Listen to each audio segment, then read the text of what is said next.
Shalom saudaraku, puji syukur kepada Tuhan karena dalam anugerah dan rahmat-Nya kita masih diperkenankan untuk membaca dan merenungkan firman Tuhan dari Kisah Para Rasul pasal yang ke-11 ayat yang ke-19 hingga ayat yang ke-30 yang menyatakan, sementara itu banyak saudara-saudara telah tersebar karena penganiayaan yang timbul sesudah Stefanus dihukum mati. Mereka tersebar sampai ke Fenisia, Siprus dan Antiokhia. Namun mereka memberitakan Injil kepada orang Yahudi saja.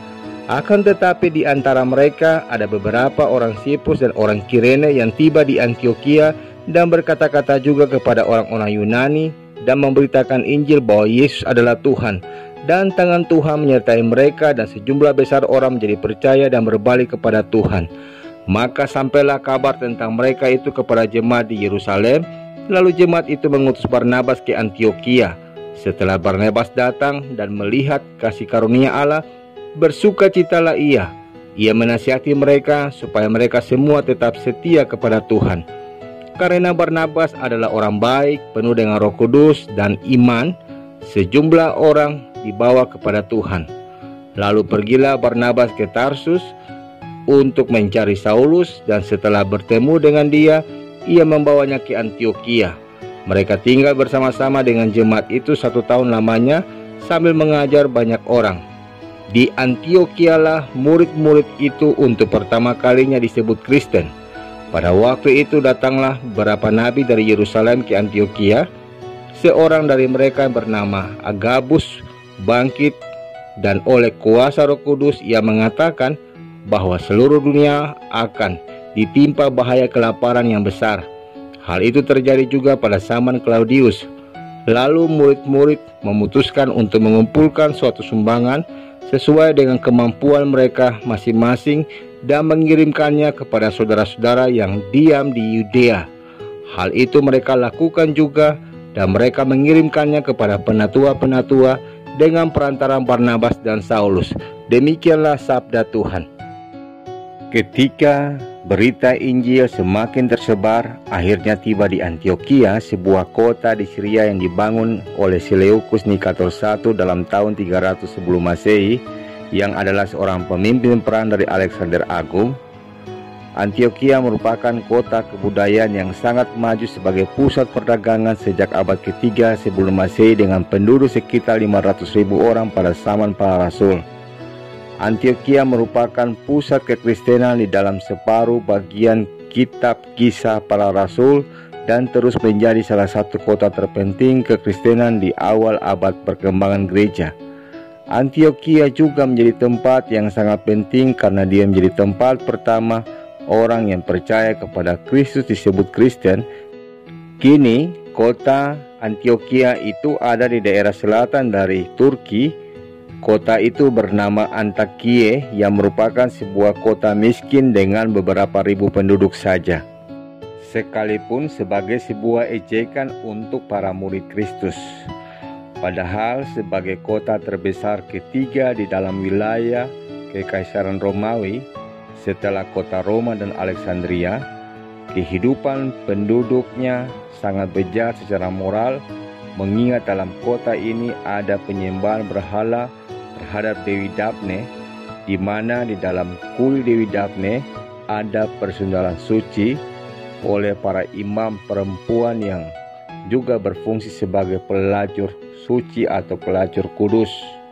Saudaraku, ketika Kisah Para Rasul pasal 11 ayat 26 mengatakan bahwa di kota Antiokhia sebutan Kristen pertama kali muncul sebagai sebuah ejekan kepada para murid Kristus, tentu ada sesuatu hal yang unik yang membuat pengikut Kristus diejek oleh penduduk Antiokhia yang masih hidup dalam dosa itu. Ada ciri yang membedakan mereka dengan penduduk Antiokhia tentunya.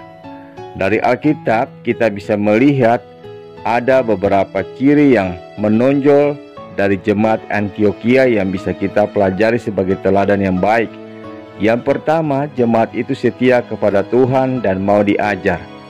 Dengan setia dan dengan sikap seorang murid, jemaat mendengar pengajaran Paulus dan Barnabas. Ciri yang kedua adalah jemaat ini memiliki nabi dan pengajar. sebagaimana dicatat dalam Kisah Para Rasul pasal 13 ayat yang pertama. Dan bukan hanya seorang nabi, tapi ada beberapa. Yang dimaksud nabi di sini tentu bukan seperti nabi dalam Perjanjian Lama yang bernubuat dan menulis kanon, melainkan orang yang baik dalam memberitakan dan menyampaikan firman Tuhan, sangat pandai dalam penafsiran Alkitab, penuh pencerahan, penuh semangat dan kekuatan, dan dapat memenuhi kebutuhan rohani orang-orang percaya. Ini adalah satu bagian yang paling dibutuhkan oleh gereja, sehingga orang-orang percaya dapat dikenyangkan dan dibangun di dalam kehidupan rohani mereka. Dan ketika mereka dikatakan memiliki pengajar, itu menunjuk kepada guru yang pandai mengajar dan meneliti kebenaran Alkitab. Dengan bahasa hari ini adalah orang yang bertanggung jawab dalam bidang pembinaan, supaya jemaat bukan hanya bertumbuh secara rohani, tapi juga berlimpah dalam pengetahuan spiritual. Ciri yang ketiga adalah jemaat yang bersih hati. 5 pemimpin jemaat yang disebutkan dalam Kisah Para Rasul pasal 13 ayat yang pertama, semuanya memiliki latar belakang pendidikan, budaya, dan suku yang berbeda. Ada orang Yahudi, ada orang Yunani, juga orang kulit hitam dari benua Afrika. Tentunya secara logika, kombinasi seperti ini adalah tidak mungkin bisa sehati bekerja sama, tetapi mereka memperlihatkan sebuah kesatuan dan sebuah kerjasama yang baik. Inilah letak perbedaan antara gereja dan kehidupan di dunia ataupun masyarakat. Ciri yang keempat, jemaat itu murah hati. Ketika mendengar jemaat Yudea yang dalam kekurangan akibat kelaparan, mereka sehati mengumpulkan persembahan untuk dikirim kepada mereka. Sementara ciri yang kelima adalah jemaat yang melayani. Dicatat di dalam Kisah Para Rasul pasal 13 ayat yang kedua, mereka beribadah kepada Tuhan. Kalimat ini menunjukkan bahwa mereka dalam tanda petik adalah semangat tim. Orang-orang ini bersama bukan hanya membayar harga untuk melayani Tuhan, tapi juga dengan sikap berpuasa untuk melayani. Mereka sangat mementingkan nilai. Ciri yang keenam adalah jemaat ini dibawa kuat kuasa Roh Kudus. Sebagaimana dicatat di ayat yang ke-28, dikatakan, oleh kuasa Roh ia mengatakan. Lalu di pasal yang ke-13 ayat yang kedua menjelaskan, berkatalah Roh Kudus. Dari dua kalimat yang muncul di dalam jemaat Antiokhia ini, jelaslah bahwa jemaat ini adalah jemaat di bawah kuat kuasa Roh Kudus.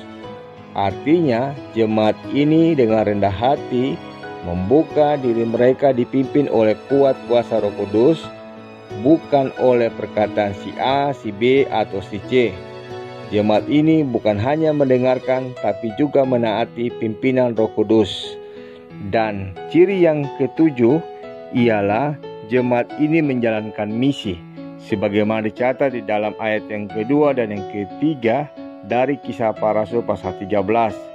Ketika Roh Kudus meminta Barnabas dan Saulus, pemimpin mereka, untuk pergi ke ladang misi, jemaat itu merelakan keduanya pergi.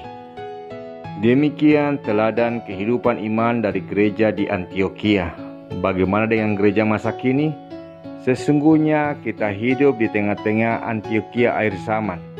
Kerusakan moral terjadi di mana-mana. Kejahatan terjadi di sana-sini.